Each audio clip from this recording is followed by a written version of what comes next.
ఉన్న బంగారాన్ని విడిపించి ఆ రోజు ఆన్లైన్ రేటుకే మేము కొంటాం. Sharma gold company. నమస్కారం, వెల్కమ్ టు సుమన్ టీవీ. ఇవాళ మనతో పాటు ప్రణవానంద ప్రభుజీ ఉన్నారు. సుమన్ టీవీ ప్రేక్షకులకు ఎంతో సుపరిచితులు వారు. ప్రత్యేకించి ఆ శ్రీకృష్ణ పరమాత్ముడి గురించి, వారి లీలల గురించి అనేక మాధ్యమాల్లో వారు చెప్పే విధానం కానీ, వారు చెప్పినటువంటి ప్రవచనాలు, వారి మాటలు విని ఎంతో మంది వాళ్ళ జీవితాల్లో చాలా మార్పులు చేసుకున్నారు. హరే కృష్ణ ప్రభుజీ, ఎలా ఉన్నారు? బాగున్నానండి. చాలా సంతోషం. చాలా రోజుల తర్వాత మాట్లాడుతూ ఉన్నాము. మీరు కూడా చాలా బిజీగా ఉన్నారని విన్నాము. అలాగే వివిధ దేశాలలో కృష్ణ భక్తి గురించి, అలా కృష్ణుడి లీలల గురించి మీరు ప్రవచనాలు ఇస్తూ ఉన్నారు. ఆస్ట్రేలియా వెళ్ళున్నారు రీసెంట్గా, తెలుసుకున్నాము. ఎలా ఉంది మీ ప్రస్తుతం మీ జర్నీ, ఎలా సాగుతోందండి? చాలా బిజీగా సాగుతుంది. ఒక ప్రోగ్రామ్ తర్వాత ఇంకో ప్రోగ్రామ్, ఒక ప్లేస్ తర్వాత ఇంకో ప్లేస్, ట్రావెలింగ్ ఎక్కువగా అవుతుంది అనమాట. సో సమ్హౌ ఇప్పుడు భగవంతుడు ఆ సేవని ఇస్తున్నారు, చేస్తున్నాం. అలాగే ఇవాళ ప్రత్యేకం ఏంటంటేనండి, ఎప్పుడు సింగిల్గా నేను ఉంటాను, ఒక యాంకర్గా నేను కొన్ని ప్రశ్నలు అడుగుతాను, మీరు వాటికి సమాధానాలు ఇస్తూ ఉంటారు. వ్యూవర్స్ అడిగిన కొన్ని క్వశ్చన్స్ కామెంట్స్ రూపంలో ఉన్న వాటిని మాత్రమే మీ ముందు ఉంచాను. కానీ ఇవాళ మీ వీడియోస్ చూసి చాలా వరకు పరివర్తన చెందినటువంటి కొంతమందిని తీసుకొచ్చాను. వీళ్ళు ఏంటంటే చాలా సందేహాలు ఉన్నాయి మాకు, మేము డైరెక్ట్గా ప్రభుజీతో మాట్లాడాలనుకుంటున్నామని ఎప్పటి నుంచో అడుగుతున్న వాళ్ళే. సో అలా కొంతమంది మాత్రమే, చాలామంది అలా నాకు ఎప్పుడు ప్రోగ్రామ్కి వెళ్ళినా, ఈవెన్ నేపాల్కి వెళ్ళినా కూడా మమ్మల్ని చాలామంది పలకరించి మరి అడుగుతూ ఉన్నారు, ఇలా ప్రణవానంద గారితో ఇంటర్వ్యూస్ చేస్తారు కదా, మేము వారితో మాట్లాడాలనుకుంటున్నాం, ఎలా ఎలా అని చాలామంది. బట్ మీ సందేహాలు ఏంటో చెప్పండి, మీ తరపున నేను అడుగుతానని చెప్పి ఎప్పుడు వాళ్ళకి చెప్తూ ఉంటాను. అలా చాలా క్వశ్చన్స్ ఇవాళ నేను ప్రత్యేకంగా అడిగే కన్నా ఇక్కడ ఉన్నటువంటి ఆడియన్స్ ఎవరైతే ఉన్నారో వీళ్ళు అడుగుతారు. మరి స్టార్ట్ చేద్దామండి. తప్పకుండా. గురూజీ, ఇప్పుడు సహజంగా ఇంట్లో అందరూ దేవునికి ఉపవాసం ఉంటారు.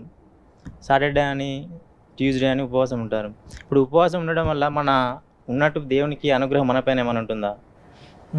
ఫస్ట్ ఉపవాసము అంటే ఏంటో తెలుసుకోవాలి. ఓకే. ఉపవాసం, ఉప అంటే దగ్గరగా, వాసము అంటే ఉండుట. ఎవరికి దగ్గరగా ఉండుట అని అంటే భగవంతుడికి దగ్గరగా ఉండుట. ఇది ఉపవాసం యొక్క ప్రయోజనం.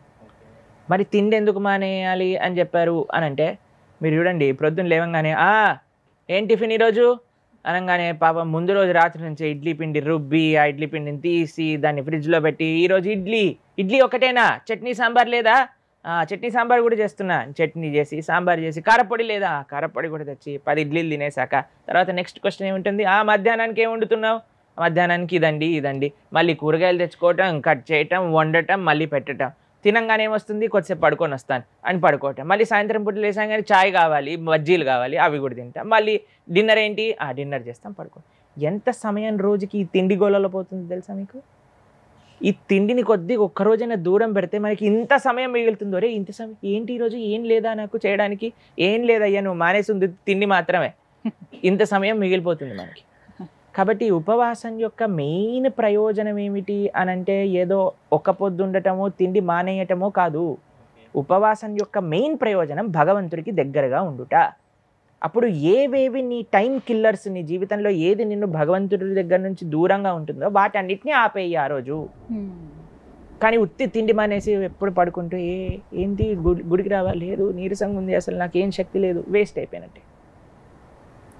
ఓకే. ఉపవాసం రోజు ఎంత వీలైతే మనం భగవంతుడి దగ్గరికి వెళ్ళి ఆలయంలో దర్శనం చేసుకుంటూ చక్కగా ఇంట్లో భగవన్నామ సంకీర్తన, భాగవతం, భగవద్గీత వినటము, చదవటము, దేవుడికి పూజ చేసుకోవటం, అభిషేకం చేసుకోవటము, గోవుకి సేవ చేయటము, ఇలా కానీ మనం ఏకాదశి కానీ మిగతా ఉపవాసాలు కానీ చేస్తే అప్పుడు మనకి కృప వస్తుంది. కేవలం తిండి మానేయటం వల్ల కృప రాదనమాట. తిండి లేని వాడు కూడా మానేస్తున్నాడు కదా పాపం, తిండి లేని వాడిపైన స్పెషల్ కృప వస్తుందా భగవంతుడికి? కాదు కదా. కాబట్టి భక్తి భావన అనేది ముఖ్యం. మనం ఏం చేస్తున్నా సరే, చాలామంది ఏం చేస్తారు అంటే, ఇప్పుడు ఏమైపోయిందంటే స్పిరిట్ పోయింది, రిచువల్ మాత్రం మిగిలిపోయింది. అంటే స్పిరిచువల్ అని అంటాం కదా మనం, ఆధ్యాత్మికత అని అంటారు. స్పిరిచువల్ అంటే ఎందుకు చేయాలి, దేనికోసం చేయాలి అనే విషయాలు ఎవరికి తెలియదు, కానీ చేయటం మాత్రం ముందుకు వచ్చేసింది. మీకు ఒక విషయం చెప్తాను. ఒకసారి ఒకళ్ళ పెళ్ళి జరుగుతుందట. అయితే పెళ్ళికి పిండి పదార్థాలు చేస్తారు కదా అన్నీ, ఒక పిల్లి వచ్చి తింటూ ఉన్నదట. అయితే వాళ్ళ అమ్మకి చాలా విసుకొచ్చిందట, ఈ పిల్లి ఏంటి ఎప్పుడు వచ్చి తింటుంది, ఒక గంప తీసుకొని రారా, దీనికి బోల్తా వేయండి ఈ పిల్లి పైన అని అన్నారు. ఒక వ్యక్తి వచ్చి ఇలా బోల్తా వేశారనమాట పిల్లి పైన, వెళ్ళిపోయింది. అయితే ఈ కూతురికి ఎవరికైతే పెళ్లి చేసిందో ఆవిడికి కూతురికి మళ్ళీ పెళ్లి చేసేటప్పుడు చెప్పిందట, ఒక పిల్లిని తీసుకొనిరా, ఒక గంప తీసుకొనిరా, దాన్ని బోల్తా వెయ్యి అని. అంటే ఎందుకమ్మా, ఎందుకు అలా చెప్తున్నావు అంటే, మా అమ్మ నా పెళ్లిలో అలా చేసింది కాబట్టి నేను కూడా చెయ్యాలి అన్నదట. కాబట్టి అలా వస్తున్నాయి మనకి ఇప్పుడు అన్నీ కూడా. ఎందుకు చేస్తున్నావు నువ్వు? తెలియదండి, మా అమ్మ చేసింది. ఎందుకు చేసావు? మా తాతగారు చెప్పారండి, అందుకే చేస్తున్నా. అందుకోసం చేయకూడదు. అసలు ఎందుకు చేయాలి, ఎప్పుడు చేయాలి, ఎలా చేయాలి అని తెలుసుకొని చేస్తే దానికి ఫలితం ఉంటుంది కదండి. లేకపోతే ఈ పిల్లిని బోల్తా వేసినట్టుగా అయిపోతుంది మన పరిస్థితి కూడా. కాబట్టి ఉపవాసము యొక్క మెయిన్ థీమ్ ఏంటి అని అంటే భగవంతుడికి ఎక్కువ సమయం ఇవ్వటం, ఆధ్యాత్మికంగా ఉండటం. అది ఉపవాసం యొక్క మెయిన్ ఉద్దేశం. ఓకేనా? హరే కృష్ణ. ప్రభుజీ మరొక ప్రశ్న అండి. గురువుగారు, ఇంత చిన్న వయసులో మీరు ధర్మం వైపు వెళ్తున్నారు. మీ వయసులో ఉన్న అదే మీ ఫ్రెండ్స్ కావచ్చు, ఎవరైనా కావచ్చు, ఇప్పట్లో లక్షల్లో సంపాదించి అమ్మ నాన్న బాగా చూసుకుంటున్నారు, సంతోషంగా చూసుకుంటున్నారు.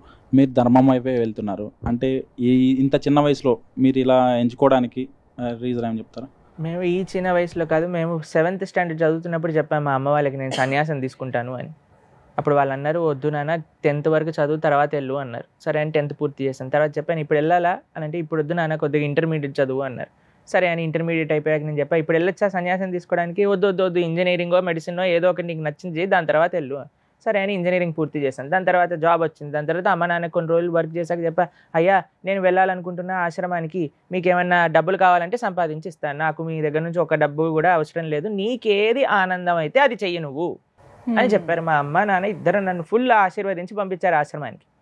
ఇప్పుడు మనం అనుకోవచ్చు, అయ్యో మిగతా వాళ్ళందరూ ఇంత డబ్బులు సంపాదిస్తున్నారు, మా స్నేహితులందరూ ఏమంటారు తెలుసా మీకు ఫోన్ చేసి, మరి నేను కూడా నువ్వు చెప్పినప్పుడు ఇస్కాన్ క్లాసెస్కి వస్తే ఎంత బాగుండేది, నీ జీవితం ఎంత బ్రహ్మాండంగా, ఎక్కడికి వెళ్ళినా సరే ఎంతమంది మీ మాటల వల్ల ట్రాన్స్ఫార్మ్ అవ్వటం చూస్తున్నాం, కానీ మేము మాత్రం ప్రొద్దు నుంచి రాత్రికి టిక్ టిక్ టిక్ టిక్ అని కంప్యూటర్ ముందే కూర్చొని కళ్ళండి పాయింట్లు పెరిగిపోయాయి, తల పైనుండి జుట్టు అంతా ఊడిపోతుంది, ఇంకా పెళ్లి కావట్లేదు అని కష్టాలు పడుతున్న వాళ్ళు కూడా చాలామంది ఉన్నారు.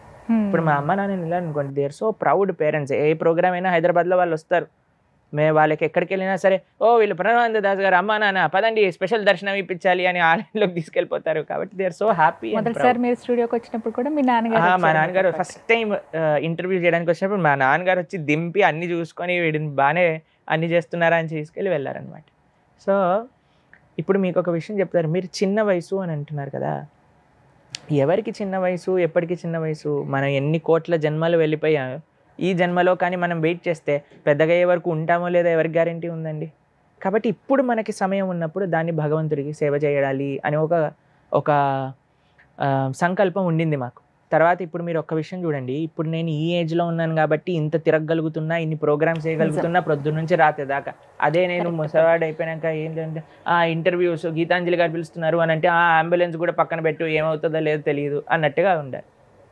అవునా కాదా చెప్పండి? కాబట్టి మనము నిజంగా భగవంతుడి యొక్క సేవ, ధర్మం యొక్క సేవ, దేశం యొక్క సేవ చేసే జవాన్లు ఉంటారండి. వాళ్ళు ఎప్పుడు వెళ్తారండి ఇంటి నుంచి బయటికి? రిటైర్మెంట్ తర్వాత వెళ్తారా? కార్గిల్లో నించుంటాను నేను ఇప్పుడు వణుకుతూ అని కాదు. వాళ్ళ యవ్వనం, చిన్న పిల్లలు ఉంటారు, అప్పుడే పెళ్ళైన వాళ్ళు ఉంటారు, అయినా సరే నా దేశం ముఖ్యం, నాకు నా దేశ సంరక్షణ ముఖ్యము అని వాళ్ళు ఇల్లు వదిలేసి వెళ్ళిపోతారు. వాళ్ళకి ఏమైనా గ్యారంటీ ఉందో తిరిగి వస్తారని? ఎప్పుడు ఏమవుతుందో ఎవరికి తెలియదండి. ఆ నిష్ఠ, ఆ సంకల్పం ఒక జవాన్లో ఎలా అయితే ఉంటుందో అలానే ఒక సాధువులో కూడా అలానే ఉంటుంది.